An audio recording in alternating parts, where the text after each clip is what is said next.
What's good, kings and queens? Hope everyone's starting their April right. So I did 2 videos on the most outstanding performances by a referee. Now let's cover the worst performances. Just like the best performances video, it's about single fight performances and not one's entire career. With that being said, let's start the video. Looking at part 1, you notice the title says redo. Besides the fact I had to redo many of my videos using my own commentary, factual revisions had to be made. Back in 2018, I received a pretty lengthy, angry but well organized email from a professional boxing referee. At first I thought it was a troll, till I looked at the email handle. This man is literally using an AOL email account. I'm blurring out the rest of his user just to show you I'm not joking here. Instead of me providing you my script on this, I'll quote this entire email of this anonymous referee. The Cotto/Foreman clip you showed on YouTube's Outstanding Performances by a Referee is actually everything you don't do as a referee. Everything that referee did in that fight was wrong, not outstanding. 1. Referee was continually coaching Foreman to keep fighting throughout the entire performance. Foreman apparently trips over a photographer? No, his knee gave out. Right? No, he has suffered an injury. Walk it off, give me time. Walk it off, champ. Suck it up, kid. Cotto without fists. You ready? Time in. Suck it up, kid. As a referee, you must remain neutral. 2. Referee was completely ignoring the fact that Foreman came into the fight on a bad knee and tripped/slipped around the ring because of that bad knee, making it worse. Yet the referee allowed Foreman to hobble helplessly around the ring, attempting to continue fighting, and referee continued to coach Foreman to keep fighting. He's done. There's no way he can continue in the fight at this point. You want to go? How courageous is this? Or how foolish? Referee can be seen and heard reacting so intensively to Foreman's issue in the ring that it actually clearly looks like the referee is rooting for Foreman to win. As a referee, first rule to follow: safety of boxing.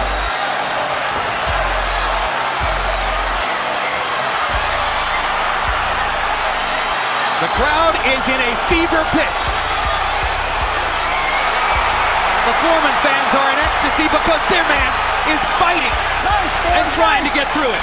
The Cotto fans are in ecstasy because Foreman had no business being in that ring after slipping several times and re-injuring that knee, while hobbling helplessly around, throwing weak punches and getting whacked by Cotto. 3. The corner threw the towel in the ring, wanting to end the fight because Foreman was getting nailed left and right, and the punches he was throwing had nothing on them and his knee was shot. Yet the referee overrules the corner's attempt to stop the fight and clears the ring, allowing the fight to painfully continue. And the towel comes in from Foreman's corner. And Mercanti does not have to stop the fight because of foul at this point. Mercanti didn't want to stop the fight because of the thrown towel. He's still trying to make him get out now. Referee should end the fight immediately, especially if a boxer's corner wants the fight ended, and Foreman's corner threw in the towel and wanted the fight ended, but they were completely and shockingly talked out of quitting by, yup, guessed it, the referee. Look at Foreman's face during that fight and tell me if you think he really wanted to keep on fighting after damaging his knee again and again and taking unnecessary punishment. The referee was basically forcing Foreman to keep fighting by overly coaching Foreman to continue. Yuri Foreman, knee locks again, almost falls down. Cotto pushes him back to the ropes and fires another combination. The referee should deal with us so he can't get in that corner like he was doing before. One of the worst performances by a referee ever. The referee was sat down for 4 months by the commission after that fight too. Signed, a professional boxing referee. If you watched my Tale of Floyd Mayweather vs. Victor Ortiz video, you already know what's up. Ortiz is notoriously known for headbutting fighters before and after this fight.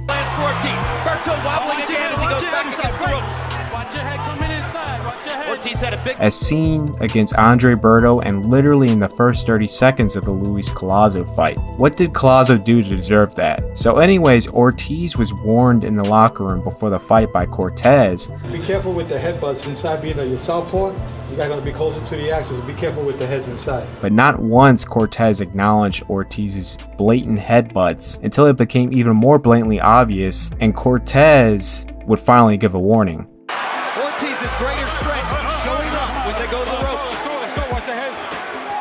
Surprisingly, out of all the headbutts before the final big headbutt that ended the fight, not once Floyd complained to the ref. Cortez handled the climax of the fight very poorly as he was clearly not paying attention and trying to multitask, which confused Ortiz, but Floyd knew the fight was in play, resulting in a knockout.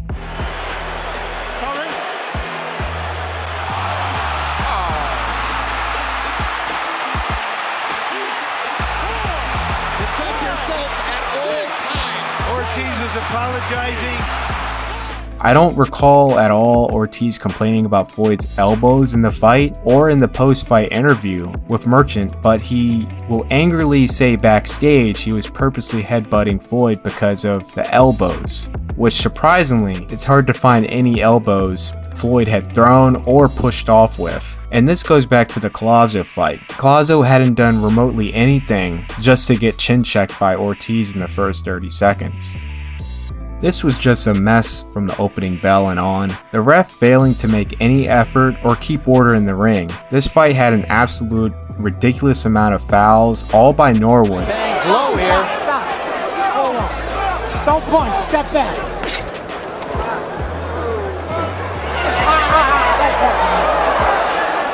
Norwood, yes. That's right. No knockdown there. Paul Cita right on top of that. Norwood. 3, Now he's counting on him. He said there was no knockdown. 6, How can that be 7, possible? 8, Norwood saying that holding the 9. back of his neck. Which caused Gainer to retaliate, resulting in Norwood getting a 20 count. Whoa, and a low blow from Gainer. The referee didn't see it. Gainer is way ahead in the fight, but the only problem is Norwood's blatant fouls. And crazy enough, out of all of Norwood's fouls, he's yet to receive a point deduction.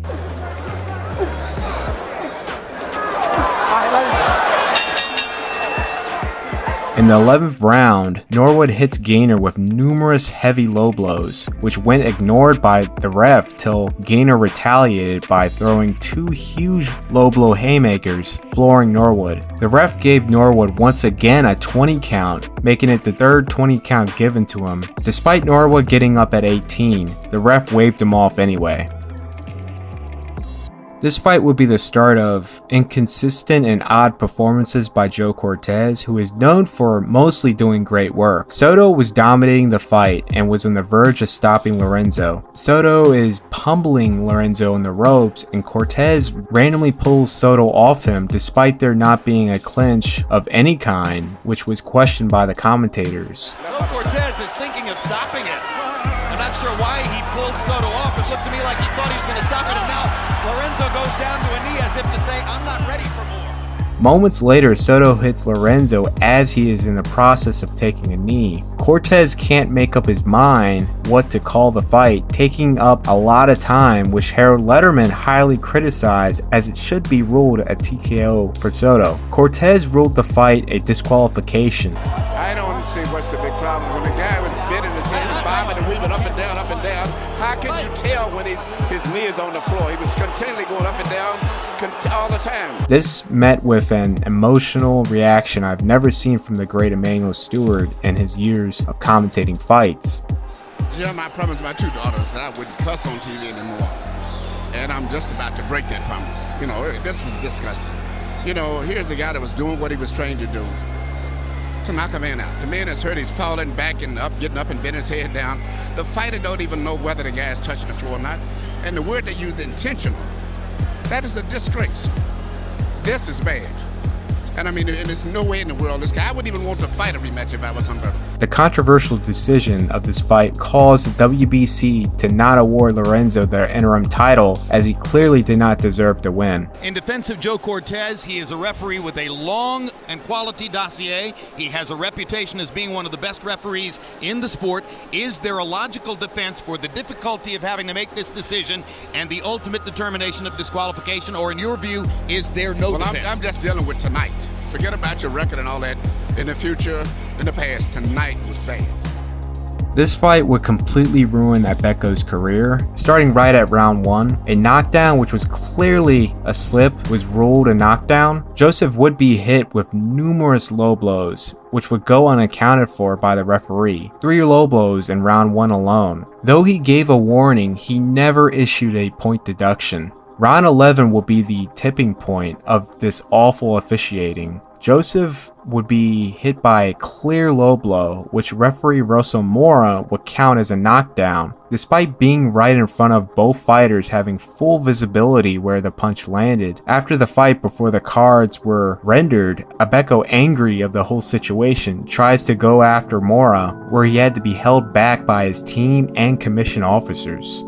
The question is, would he have won without your help this evening? I don't help the fighters. I enforce the rules. First and foremost, I have to enforce the rules. Those punches were on the belt line. It's a fair punch. The 2 knockdowns which should have never been called knockdowns being the deciding factor of the fight. Jim Gray, righteously so, grills Mora, asking him the right questions, in which Mora gave an awful response. This, quite possibly, he said, has been one of the worst officiated fights he's seen in years. How would you rate your performance? I think it's a shame for anybody to say that. But isn't it also a shame for the fans to see 9, 10, 12, 15 low blows and the guy's getting a warning, and you're warning Agbeko throughout the night, and you barely said anything to Mara? If it was a low blow, you would be 100% correct, but those are not low blows. They're on the belt line.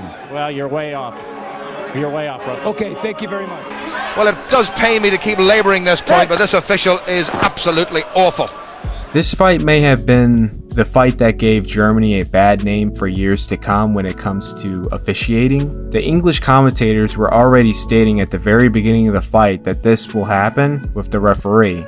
The referee isn't going to do Robin Reed any favours whatsoever. Anything that looks like it might go a little bit low or a little bit straight, that referee will be on him like a rash. Reed would land a perfect body shot in which he would receive a second warning from the referee, and it's only the second round. Reed would then land a perfect jab and straight right hand combination on Alt, which he would complain to the referee to keep an eye out. Then later, Reed would land a slapping shot that covered the cheek and the whole side of the head, which the ref would issue another warning for, this time hitting behind the head. Be on a points win by Otka at 36 years of age. Otk would come in with a headbutt, and the ref completely ignored it. I actually don't know what's happening here. Otk initiates a hold, no punches thrown or landed. The ref pulls them apart and gives Reed another warning. And look at Otka into the clinch, and he looks at the referee as if to say, I'm doing nothing wrong, do something about this man. This is really, really bad. I don't even know what to say about this one. Reed would then clearly knock down Oct, and obviously, based on what I've shown you so far, that would not be counted. Lost in a real belter to Joe Calzaghe. That wasn't bad at all by Robin Reed. It's not called out knockdown, I can't believe it. That is a disgrace. He knows he's got caught. What does Robin Reed have to do? They've got to turn the lights out and give him a submachine gun. The Reed corner absolutely incandescent. That is a disgrace. That is just incredible. Otk, who has been literally harpooning his head the whole fight, headbutting Reed. After another headbutt during round 6, the ref would deduct a point off, guess who? Robin Reed for headbutts. As a professional boxer, I've never seen a referee like this, and now the referee will take a point because Ox made a big point about it. Look at this. I don't believe That's disgraceful. It. Scandalous. Well, Robin Reed really is going to have to knock this fellow out to get a win.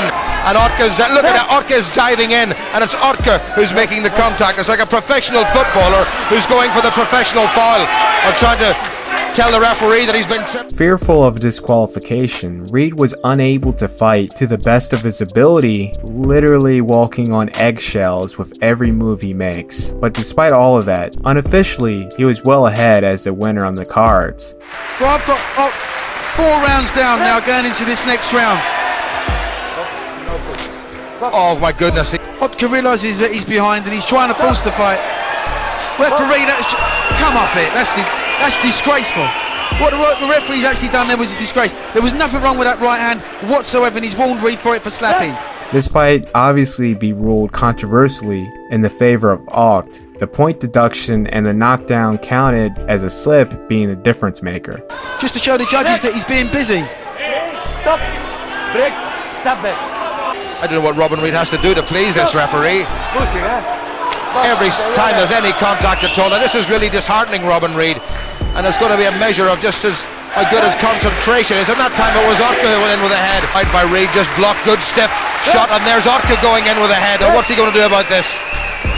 Nothing at all. Andrade, needing a knockout for the fight, was on the verge of getting one and making history to become Mexico's first super middleweight champion, till some hometown cooking was brewed to where we will see one of the longest controversial 10 counts of the 2000s. Hometown ref sees here that Bute's not going to beat the count. He's on his feet, he's out on his feet, so he needs to buy time. So he turns around in one of the most contemptible exhibits of hometown refereeing I've ever seen, maybe the worst I've ever seen. Besides Bute obviously not being fully up at the count of 10, clearly out on his feet, and more than 10 seconds to spare for Andrade to at least run over and finish Bute, the ref blatantly buys up more time for Bute by turning around and yelling at Andrade for a full 10 seconds before getting back to Bute to resume the fight, in which conveniently the bell rung soon as he was about to resume it, with Bute still out on his feet. Now the big question is, if the Canadian ref did not show obvious favoritism towards the hometown champion, would Andrade have enough to put away Bute in 8 to 10 seconds? Now using Sergey Kovalev's fight with Ismail Shalak as an example of a fighter knocking one out on its feet then immediately running to put them away in 3 seconds or less, I would give Andrade the benefit of the doubt to complete this task. Now keep in mind Kovalev traveled less of a distance than Andrade to come in contact with his opponent. One of the most disgusting performances by a referee and ringside physician of the 2010s. If you are not familiar with the ref, he made a controversial call during the Peterson fight, which would be the deciding factor giving Peterson, the hometown fighter, the edge.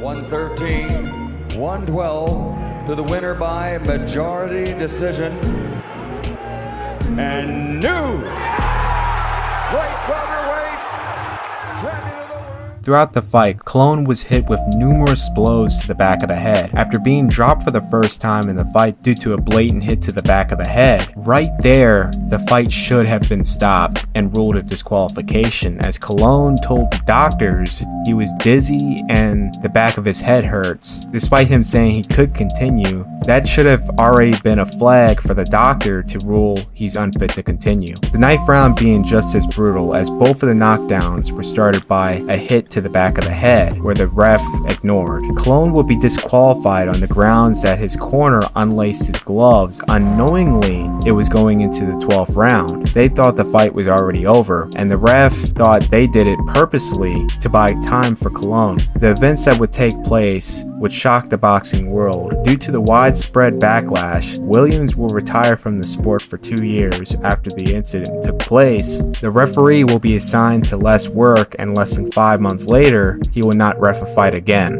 Well, Tiger Williams. And you hear him, and you see his mouth moving there. He said, no, that was a knockout. That was a knockout. Call it what you will. It's a huge victory. Close fight that Lucas should have been winning just by a hair on the cards, but also what would have sealed his victory was a knockdown which was not counted. One of the scorecards was ruled 95-95. If the knockdown was counted, Lucas would have been the winner. The ref was interviewed in the post-fight, showing the clear knockdown, in which he dishonorably said that was not a knockdown, which the response was met with boos from the entire crowd. And this brings up what Abeko said after the Mara's fight. I don't know why why, especially boxers from Africa, I don't know why this happened to them every time. When I fought Vic Dachini, the referee I was fighting the referee and Vic. When I was fighting Yoni Perez, the same thing happened. I got a lot of like over 20 low punches. He never won him. He never do anything. Fighting the referee, and I'm fighting him. It's like he's trying to be a racist. Why does this always happen to fighters from Africa? Comes to the ring ropes and holds his hands out as if to say, what is that? And Quartey may wonder why he ever left Ghana to come back to fight in the United States. Yeah, I traveled a long way from South Africa, man, to prove myself that this fight, I'm supposed to win this fight. But the judges, I don't even know what can I say, you know? For me, not only fighters from Africa as a whole, but fighters from countries American boxing organizations cannot profit from their fan bases. We have seen this countless times from fighters from Africa, Cuba, and before Manny Pacquiao became a household name, proving that the Philippines have a strong supporter presence in the States. The lack of a strong stateside representation of these fighters, the countless bias officiating will continue to happen. I had to put this one. And excessive holding, Salido pulling all the dirty tricks out the book where not once Cole bothered to acknowledge it. The commentators couldn't have said it, not Salido. It's so bad that the commentators can't help but laugh and disbelief, doing their job. This just takes the cake as one of the worst performances I've seen. So we see here, the ref gives Eric a standing 8 count, then proceeds after the count to deduct 2 points from Danny Williams. For whatever reason, Eric would crack Danny Williams, and before he can proceed to follow up and put Williams down, the referee brings the fight to an immediate halt to call for another premature standing 8 count. What is this referee doing at this point? Despite Danny's legs being gone, the tape on his gloves is completely unraveled, and the ref wraps it back up around the gloves, which he shouldn't be doing. And he's allowing the fight to go on with his string hanging from Danny's glove. That's not allowed. Danny's in serious trouble at this point. Danny would get cracked once again, and once again, the ref will call for a standing 8 count. Danny can't believe it, but he will take it. What on earth is going on with this referee, Robert? The tape on the gloves are all over the place, and he decides to pull it off himself. Soon as Danny mounts up momentum and hurts Eric, he is broken up by the referee and deducted another point. I really would like to see the scorecards here to this fight. Danny once again drops Eric, and the ref blatantly tries to buy him more time by having a chat with the commission or the timekeeper. By this point, I don't even know anymore. This ref is so bad that despite trying to fix Eric to win this fight, he somehow messes that up by constantly giving Williams premature standing 8 counts, unintentionally giving him more time to recover. I know this might sound crazy to you. I think Danny's going to take him out of there in the next round, though. I really do. Danny Williams once again drops Eric. Eric hurt really bad, and Williams just throwing bombs. The ref is refusing to stop the fight. The bell rings, saving Eric, but wait, the bell rings early, and there is 1 minute and 35 seconds left on the clock still. Saved by the bell? It's 1 minute 35 to go. What on earth is going on? I've never seen anything like this. Williams will go on to mount another big offense, pummeling Eric, the ref once again refusing to stop the fight. Eric's corner finally steps in and throws in the towel. There we go. Big shots again from Danny Williams. Great big shots coming in. Nothing coming back from Eric. Oh, the towel's in. And on top of that, this is boxing's worst performances by a referee. Be sure to like, share, and if you're new, subscribe. Subscribe to the Patreon for early access and Patreon-backed projects. This project being on the tale of Vasil Lomachenko versus Teofimo Lopez. I'm Office Honcho, and I'm out.